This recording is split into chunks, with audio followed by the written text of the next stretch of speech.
thank you, Marlene. She cajoled, persuaded and bribed me to come and talk to you about ethnography, which has sort of been my passion for quite a number of years, really.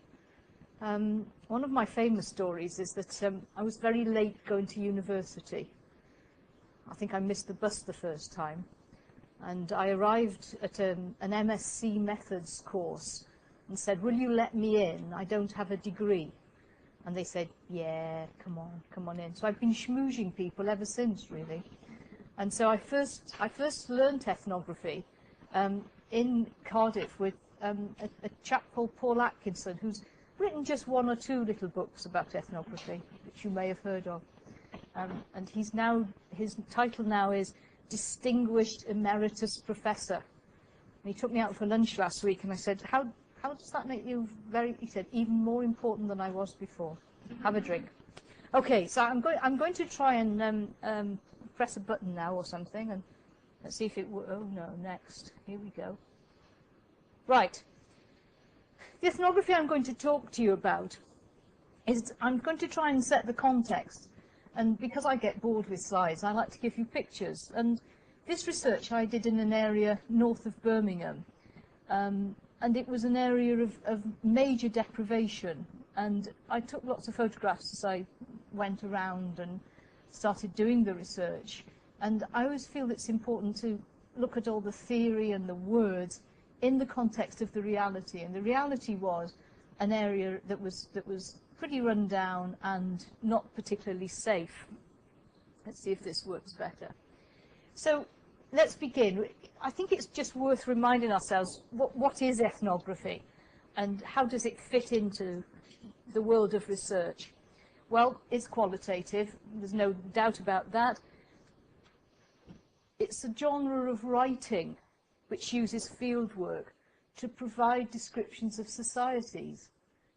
And societies it can be the society of childbearing women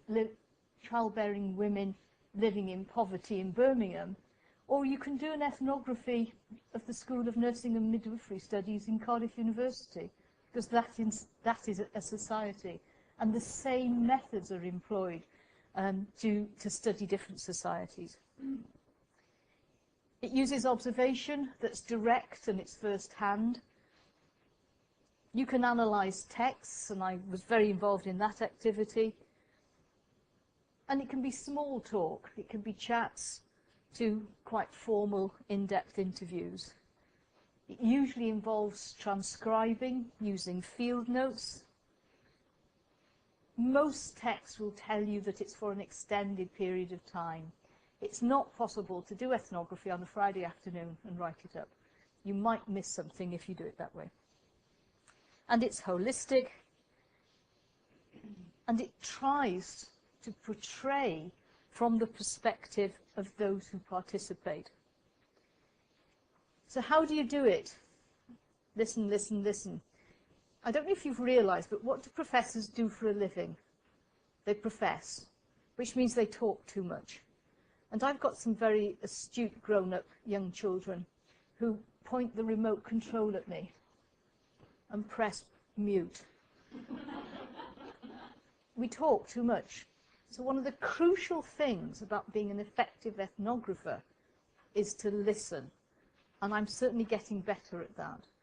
And my colleagues who shared dinner with me last night may have observed that technique and thought it rather unfriendly. But I was trying really, really hard to listen rather than jump in, take over and give a seminar, which is my norm. So that's my explanation. So you have to listen, and you have to listen very carefully. How do you do it then? First you get permission, and I could spend a whole day now talking about how much more difficult it is to get permission to do anything than ever it used to be. And so you have to be able to persuade committees of the value of the research method. And there are still some who ask you for power calculations. And you say, pardon? Well, what statistical test will you be using? To persuade them of the value of qualitative research requires some skill. Okay, and then you have to negotiate access. And I love the phrase hanging about and sussing out. And that's what you do as an ethnographer. You hang about and you try and suss out what's going on. And I think a really good example is if you arrive at an airport, you walk in and the first thing you try and find is the screen and you say, what time is my flight? And where is desk 46? And then you find where have I put my ticket. So what you're doing then is you're hanging around and you're sussing out. And that's exactly the same sort of skills you use as an ethnographer. You hang around wherever it is you're doing it and you try to suss out. And then you find your sample. And to do that, you really, really need a very, very nice bunch of community midwives who help you and open the doors, because without them it won't work. And then you do some interviews, and you have some conversations, and you have some chats, and you watch and you listen. And then you go away and you write some notes. And there's a story about ethnographers that they go to the toilet quite a lot. But this ethnographer goes to the toilet quite a lot and then talks to herself in the toilet, because somewhere you've got to try and record and write down and get your thoughts down pretty quickly and your reflections on what it might mean. And then you ask some more questions and then you make some field notes. That was 3 minutes on what ethnography is, and there are textbooks about it. Crucially, it is about bringing yourself to the process. And so the criticism has always been that because you bring yourself, it cannot be objective. And that's what I just want to try and tease out a bit in this session. So who says it's not objective? Well, the crucial question is, does the account, the story that's written, merely reflect what the researcher is looking for? I started off researching childbearing women in poverty because I was angry, because I felt their voices weren't heard, because I felt that the National Childbirth Trust had dominated the market and the views of women were merely those reflected by the white and the middle class. And so you could easily argue, where is your objectivity, Sheila, because you merely reflected your own views. And my views were that this was a silent group who needed to be heard. And then the next question is, can the researcher or observer's experiences be useful? I would argue that in doing this research, I couldn't put away the fact I was white, I was middle class, I was working in a university, I'd had years of experience as a clinical midwife, and also I'd been brought up in a pretty, by today's standard, poor household, where money was a big issue, where saving, scrimping, managing was part of the day-to-day agenda. So how could I put all those things that made me me to one side so that I could do a nice, cool, academic, objective assessment and understanding of that society? I couldn't. And will examining the researcher's social location make any difference? A lot of texts argue that if you examine the researcher and their beliefs, then that in some way will add objectivity to your account and to your observations, but it probably doesn't.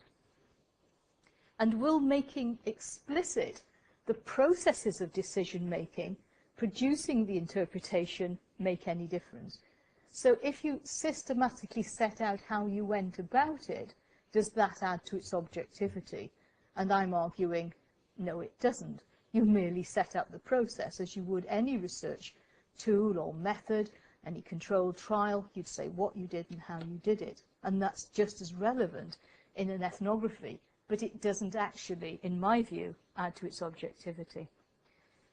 So I said I would punctuate it with little pictures, and this is one of the main streets where, in the area where I did the study, and these were the two busiest stores, Penny's Worth and Q's Discount, and it just reflected the area and how people spent their money and how tight money was and how they made decisions and where they shopped. And I'll talk a bit more about that as I go along. But it just gives you a flavour of the sort of place where this research happened. So now I want to develop the concept of reflexivity in relation to objectivity.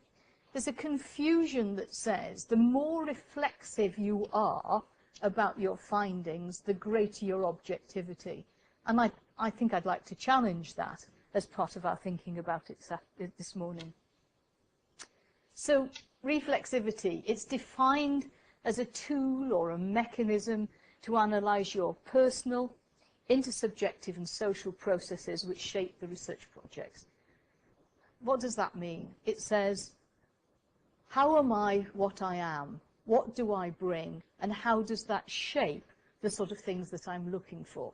Does it make me actually go and look for specific things in the study which will reinforce my own predetermined beliefs about whatever it is I'm looking at? It's supposed to, or it encourages the researcher to acknowledge their own role in the research.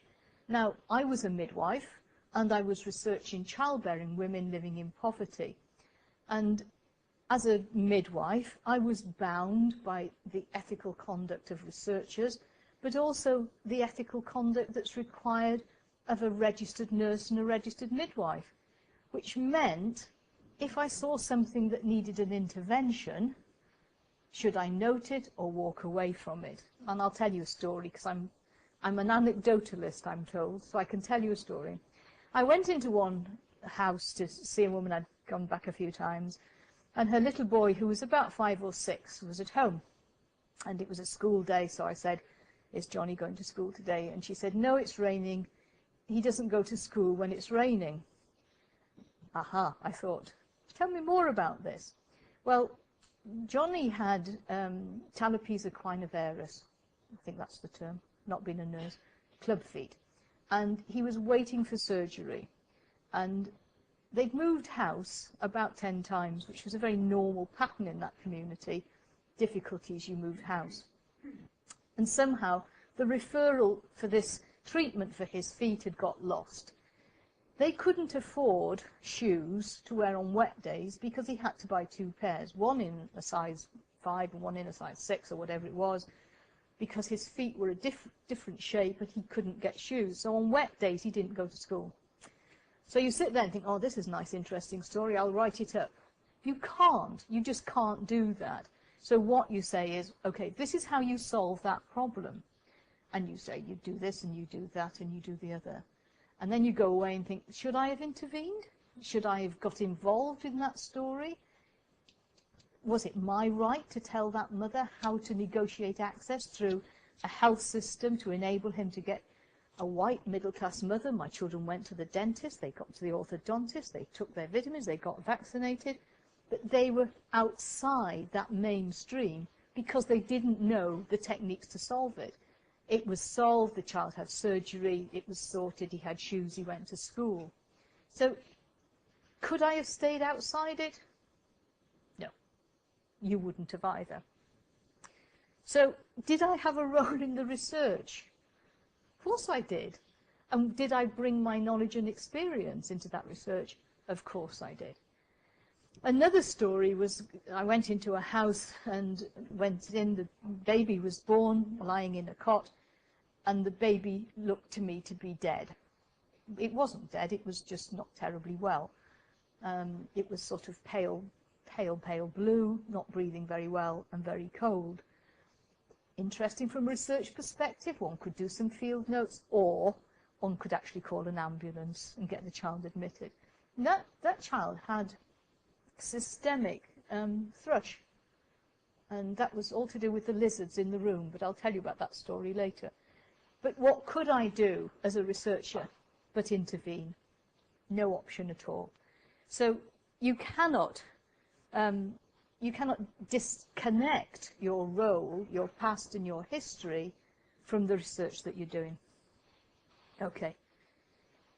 Reflexivity requires you, though, to have an awareness of your contribution to the construction of meaning. And when you gather qualitative research data, that's easy. Throughout the country there are rooms full of qualitative data. The real skill is in analysing that data and saying, what does it mean? Or what I call, I think we mentioned it last night, the so what factor. Yeah, we've got it, we've seen it. So hanging about at an airport you collect data, so what? In ethnographic research, it's the construction of meaning that becomes important, and you have to be aware of the contribution that you're making as a researcher to the scene that you're currently involved in reviewing. Reflexivity also argues that it's actually impossible to remain outside that subject matter. And I'll develop that thought a bit further on. You cannot stay outside. You cannot be objective. You can develop all sorts of tools to develop what's called critical distance, but nevertheless, if you're using reflexivity as a technique and as a tool, then you acknowledge the impossibility or the difficulty of remaining completely detached. So why does reflexivity matter? Well, because researchers have been encouraged to dissolve the distance between themselves and those that they research and become reflexive. And I'll talk a bit more about that as I give you more examples, practical examples of how it worked. You can explore the ways in which a researcher's involvement in the study influences and acts upon it and informs the research. Even my very choice of topic and area reflected the person that I was, the background that I'd had, and my values and my beliefs. Why was I researching childbearing women? Because I was a midwife. Why in poverty? Because I felt angry about injustice. So even the very first choice was part of that story. Some believe that the demands to separate are unrealistic and even patronizing. So the concerns can be summarized in the following way. How does the researcher filter the data through their own interpretive and theoretical lens? How do you take what you're seeing and translate it into a meaning and a theory? And can you be sure that that theory is real, having gone through your own experience? Will simply being there have an impact on the phenomena being researched? Of course it will. And will the experiences of being in the field have an effect on the researcher? Profoundly. The experience of doing ethnographic research that close in had a profound effect on me, and I'll talk about that as we go along. So I will argue that the challenge to set aside all these aspects, to make the researcher an individual, objective, with individual experiences, is virtually impossible. You cannot do it, but you can be aware of it. So that's my thoughts about reflexivity and where we are. Will you wave to me when I should stop talking? Thank you, Molly. Shall I carry on? Keep going. Keep going. Okay. This house is a really interesting house.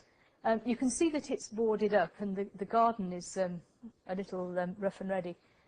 There was a woman living with 5 children in that house. She was pregnant. The youngest child was about 11 months old, and the oldest child was about 5 or 6. And the house had been emptied and repossessed by the council, and they were living there as squatters. And the community midwives knew all about them, and she was probably one of my best informants. But that was the house that she was living in. There was no heating, there was no running water, but there was a tap in the garden that somebody had forgotten to turn off, so their water came from the tap in the garden. But I think the picture's powerful to me because it just sort of sets the ethnography in a context. You know, this is not dry clinical, not that clinical research is ever dry, Molly, but this is a very different type of research, which comes with taste, feelings, smells, and all other human things. So I always like to use this side. Do you know that badge is the American Nurse Midwives Association sort of motto, and they have these badges, listen to women. So I tend to wear it around most places until it offends people. But it's on the front of my book, so that's why I put that one in. Okay, so let's just talk about what does it need to be a good ethnographer or a good qualitative researcher. And when we go through this list, you'll see it's very similar to the qualities that make a very good midwife or even a very good nurse. Okay, it involves intensive personal involvement and an improvisational style. You have to adapt. You don't have a nice set of instructions. Frequently you wish you had, but basically you're there. The doors have opened via a community midwife, and you think, now what do I do? And when I go back through my interviews, the early ones was an awful lot of me talking, and the later ones was an awful lot of me being silent. So what I learned through the process was to say less, and to improvise in resolving the problem of access to an orthopedic surgeon, or to get an emergency ambulance, or whatever. That's what it required. Ability to learn from mistakes, because like everything in life, you get it wrong. And one of the things that I learned very early on was that the more I talked, the less effective it was. And people used to make comments about, you've got a posh accent. And I didn't think that I did, but you know, I'm terribly middle class, aren't I? I have received pronunciation, you know, my children went to terribly good schools and then on to Oxford. And you don't realize that you pick up these styles.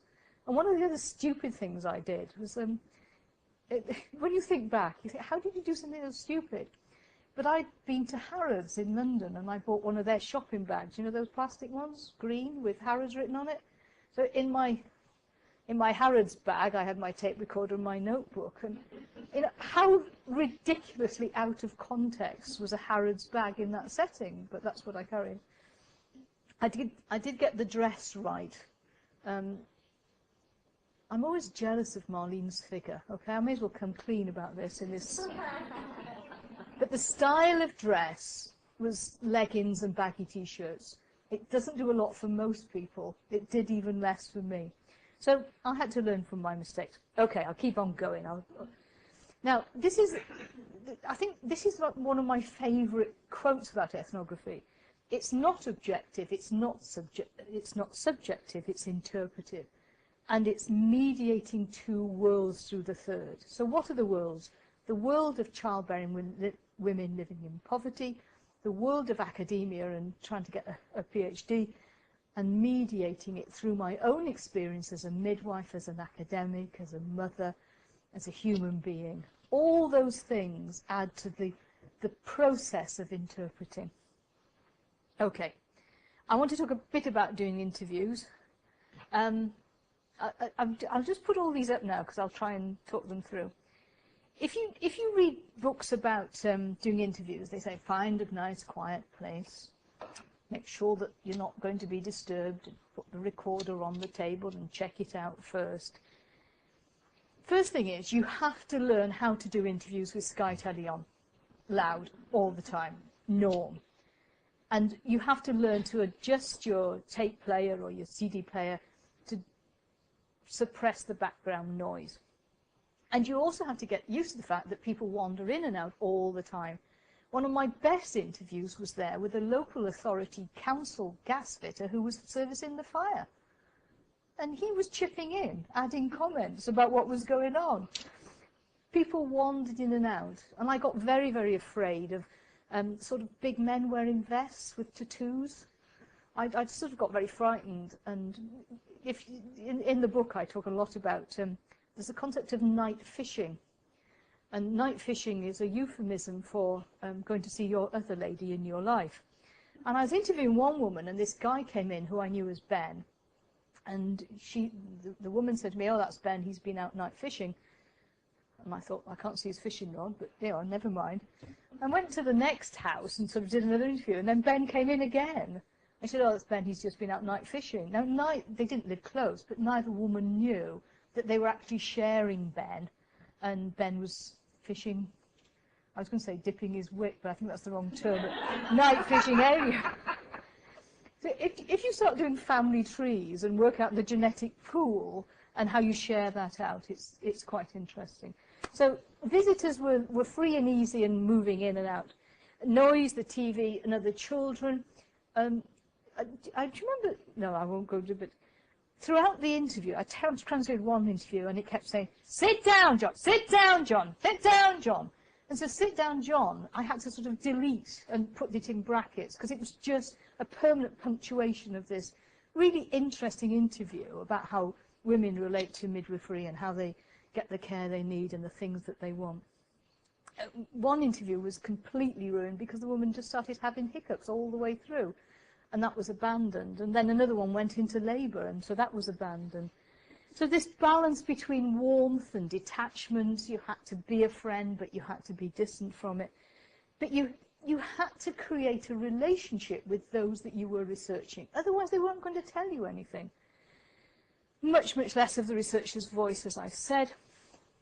And I'm going to tell you a little story now about some of the hazards and pitfalls. Being white, middle class, and rather refined, I do have a bit of a passion for posh cars. You know, I've got to come clean. And at the time I was doing the research, I had ever such a nice sort of posh car.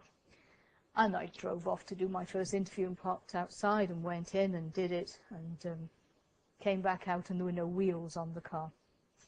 And I wasn't quite sure what to do. And of course the mobile phone always helps. Went back in, said to him, I said, my wheels have gone. And she said, oh, the bastards, leave it to me.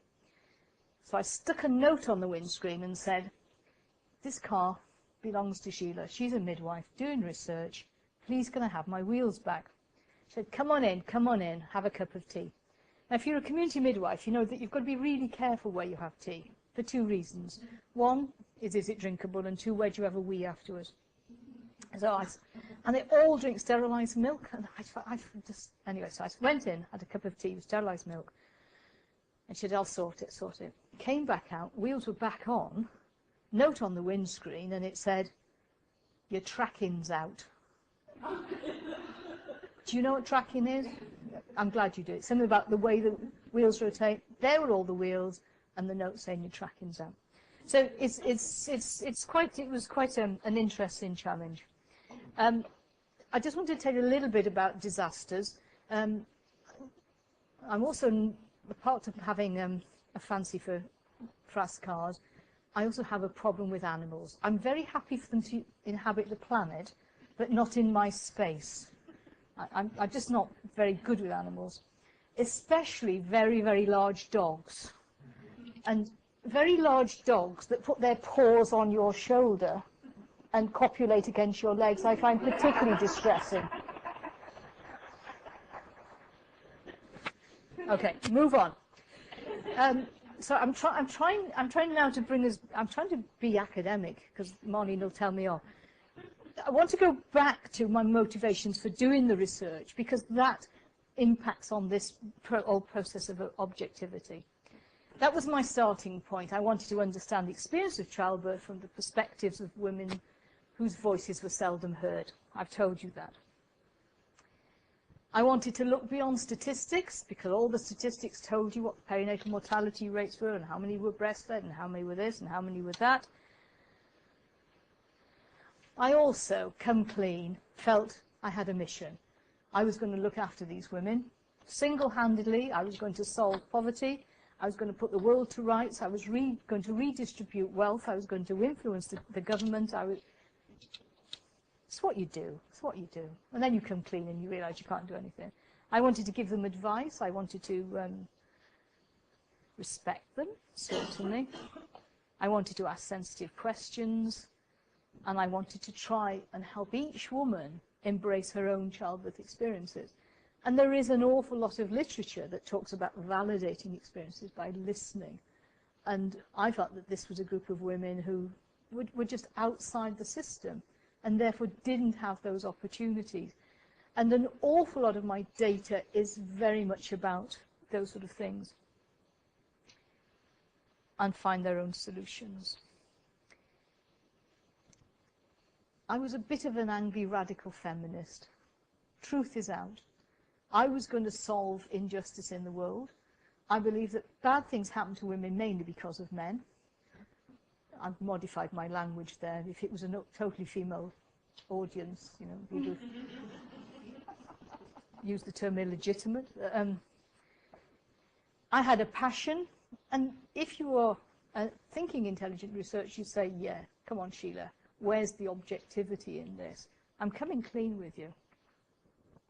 I was in the process of encountering an alien world, which was alien to me, and I was trying to explain it, and I was learning about another world and trying to make sense of it, and I'm going to talk to you about the pets.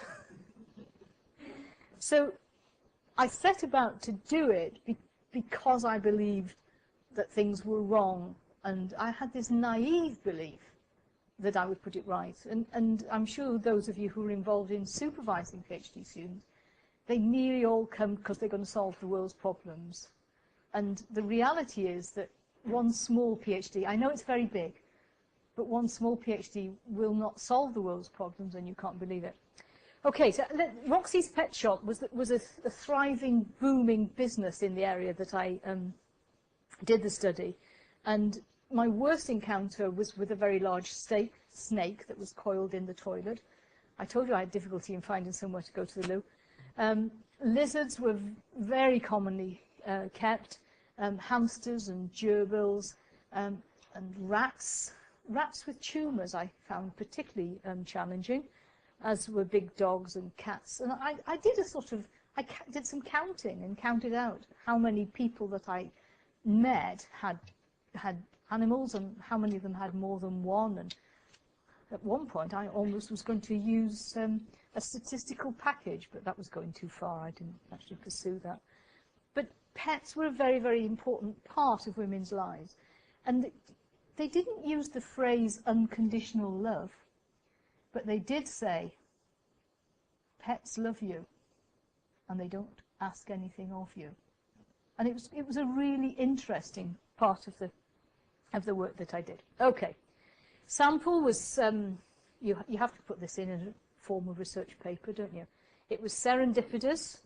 It was the women who I could get to, who would let me in, who the community midwives knew, and they were willing to give me time. They were all white, and that was not because I excluded very large black minority ethnic population in the area. I didn't exclude them, but they didn't volunteer, and I just didn't get to them. And I didn't work with those women. Okay, and that's just another picture of the area. And these, I don't know if you can see those two little children running. They hadn't been to school for about 2 years. And the school enforcement officer had failed to find them and failed to get them registered at school. And yes, I did have to put aside my desire to educate these children. It was not my responsibility, but I did want to put it right. And those two little kids there had not been to school. Am I still all right to keep going? The thing that I found when you do research like this, you then move to supervising other people. And I think that the thing that bothers most of the students that I work with is theoretical framework. And if you ask them on one of the social evenings, what's really troubling you? They say, what's the theoretical framework, miss? What is it? How does it work? So I'm going to just give you the Sheila Hunt translated version of what is a theoretical framework. And if you want to copy it and tell everybody, that's fine. I had one student. Students have the greatest difficulty in refining the research question, because, like me, they wanted to put the whole world to right, and they're going to solve all the problems. I had one student, and we'd been working together for about 6-8 months, and she was going on holiday, and I said, I want you to send me a postcard, and I want you to get your research question on the postcard. Dear Sheila, this is my research question. Because refining your, I'm going to save the world, to one question is the most difficult. The second most difficult thing is the theoretical framework. And the theoretical framework, this is how I describe it to students. It's simply the lens. If you wear specs, you know, that bit of glass, it's the way in which you see the world. And I started this research as an angry, radical feminist. All men were, I've got to say, all men are bastards and we've got to sort it out. The reality is it wasn't like that at all. So a theoretical framework is that lens. It's the philosophical underpinnings of the study. It's the bit that says, what do we already know? What theories exist? The theories about how people learn, how society is organized, how women relate to men. Whatever it is, it's the theoretical underpinnings that explain your research in context. How did you get to that place? How are you seeing the world? What views have you got that distort or damage or change the data that you're collecting? Okay. Simply, it's a way of seeing, but it's crucially important that you know what that way of seeing is, and ideally you understand it from the literature, from your study and refining the question, and it drives the thesis as you develop it. A thesis is simply a story. It's a story of your research, and the theoretical framework is the picture frame in which your study is set. It's your way of seeing what it is you're looking at. Whatever the phenomena you're examining, you're saying, I'm looking at it through a lens, through a vision. And that framework is composed of all the things that have been written about it, all the bits in the literature, all the things that people have said, that have been refined and developed a theory. The best way is to do it before you start. I didn't. I got to the end of my data collection and discovered I wasn't a radical feminist, but I'm coming to that in a minute. Okay. It's an examination of why I see the world in the way that I do. And you could argue that it's a move towards being more objective. So in my research, I started off as a radical feminist. All men are wicked.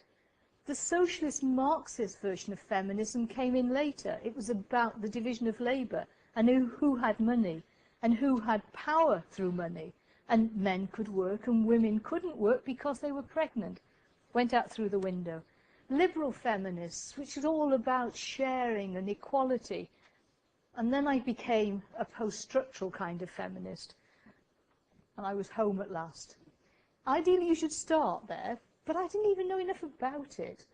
You know, we all pretend we know, and we don't. And it was really towards the end of the data collection with the analysis that I realized that actually, well, someone helped me. It was called a supervisor. The supervisor said, have you thought that maybe you're a feminist post-structuralist? So 6 weeks later, after I'd read everything about it, I thought, yeah, I am. But I'll come to that in a minute. Okay. What feminist post-structuralists say is that your knowledge is always partial, incomplete and interpretive. Well, of course it is. How could I know everything about childbearing women living in poverty in Walsall? I couldn't. I only knew a little bit about the women who I'd interviewed. I also know that I brought nothing to the research less than my own life experiences and my background and my values and my beliefs, how I brought up my children, my relationships. That's all that made me me. And those experiences, this is probably the most crucial part of this, those experiences dictated what I saw. I was blind to the things that weren't in my own context. They dictated my own reflections. They dictated the questions that I asked. And that's the essence of it. I brought to that research Sheila, her background, her experience, her values, her beliefs. And once you get to that point of stopping trying to deny that and becoming more objective to get more scientific credibility, then you get to the essence of what ethnography really is. Okay. Oh, this is a good slide. I don't know if what it says, due to high demand and low prices, farm stores' chips are limited to 6 packs per customer. Now, the reason I put that there is that that reflects part of my values and beliefs. I thought the most wicked thing in the world was eating pot noodles followed by frozen chips. Why? Because that's what my mother told me. And my children, you know, as they've gone through therapy, have said, why were we never allowed pot noodles? And why were quavers more expensive than crisps? I didn't know that they were, but, you know, children come back and tell you these things. So why did I photograph that in the local farm stores? Because it said something to me about my values. And yes, they sold thousands and thousands of packets of frozen chips because they were cheap, so that, to the extent that they had to limit it, because that was the diet. And I got terribly middle class, and I used to observe In each house I went, could I find a fruit bowl so that I could make an analysis of diet? How arrogant. No, there were none. Fresh fruit was not part of the agenda. So it's an example of how you bring what you are to the phenomenon that you're researching. Okay. Oh, a bit more of the rubbish, because I'm a tidy person, you know, I can't do with rubbish. Why couldn't they clear it up? But there we are, that's another one. It's okay to carry on. Okay, just a little bit more about feminisms and post-structuralism, because it is quite important, because that was my theoretical framework for the context of the study. Okay. Like most things, there's no simple definition of either feminism or post-structuralism. I always like Beasley's phrase, and she said it's a troublesome term, because it's difficult to describe. It's complex, it's diverse, it's a continuum from the most radical feminist to approaches that are influenced by post-structuralism. And this is what I'm just going to run through this to try and explain how I got to the point of being a feminist post-structuralist in the context of analysis of this data. Briefly, feminisms and feminist theory, they're not a united movement. I think in the heady days of the 70s, people thought they were all the same. But there's a general underlying sense of concern about women. Women get a poor lot in life. It's the sort of shout of the radical feminists. Of course they don't. It's a belief that there's something wrong with society's treatment of women, that they're systematically disadvantaged and even exploited. And I mean, I could speak for hours about the number of women in senior positions, what percentage of women are professors, how much women earn compared with men, the sexual division of labour. We don't have an equal society, fact. But whether radical feminism is an explanation or a solution for that is another matter. And in fact, feminisms have moved on, and they've not softened, but they're actually looking much more realistically about what's there. There's another house. It was the tyres that distressed me there. It was I just couldn't understand why nobody wanted to clear up the environment. Living on a nice middle-class estate, it wouldn't do. Okay, let's move on. I'm going to skip this bit because I think it's probably getting a bit heavy. Is it post-structuralism? Well, it comes from Foucault. If your supervisor tells you to go and read Foucault, take a week off. And then there's a really good book called Foucault Made Simple. It's like a ladybird guide to Foucault. And if you start there and then move on, Foucault is brilliant. Foucault's observations and understanding about the way society works are really brilliant. I'll just give you an example of a bit of Foucault that helped me to understand. He said, if you look at the design of hospital wards, there's the patients and there's the nurse's station. And the more important you are as a nurse or a doctor, the further away physically you are from the woman or the patient. So that the consultant is way down the corridor over there, but the cleaner's bucket is right in the middle of the ward. And so the physical distance is how we create power in relation to distance. That's a really interesting example of Foucault's work. Now, Foucault provides the underpinnings for feminist post-structuralism. So I recommend the Ladybird Guide to start. Okay. And post-structuralists criticize the attempt to build what we call grand theories. They say, you can't get to a grand theory. Have I got a grand theory of childbearing women living in poverty? No, it just didn't work. We can only understand the world in partial, specific and local ways. I can tell you what I understood about those individual women and the way they were making sense of their life and their experiences and their environment. So feminist post-structuralism is a theoretical framework, it's a lens, it's a way of seeing the world. And once I understood feminist post-structuralism, then I could see the data that I was collecting about women in some sort of context. It was the theoretical friends. So was my theoretical friends that a radical feminist? Sadly, no. And the reality of my research findings did not match my rhetoric or my preconceived theoretical or way of seeing.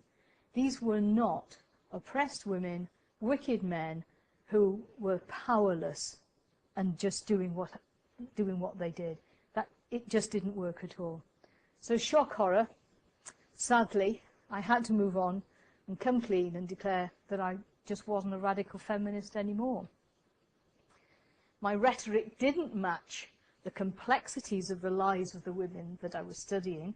Far from powerless victims, they were very strong women, and they were surrounded by powerless and restless men, and the men were restless and powerless because of economic disadvantage, because things like the minimum wage meant they didn't get work.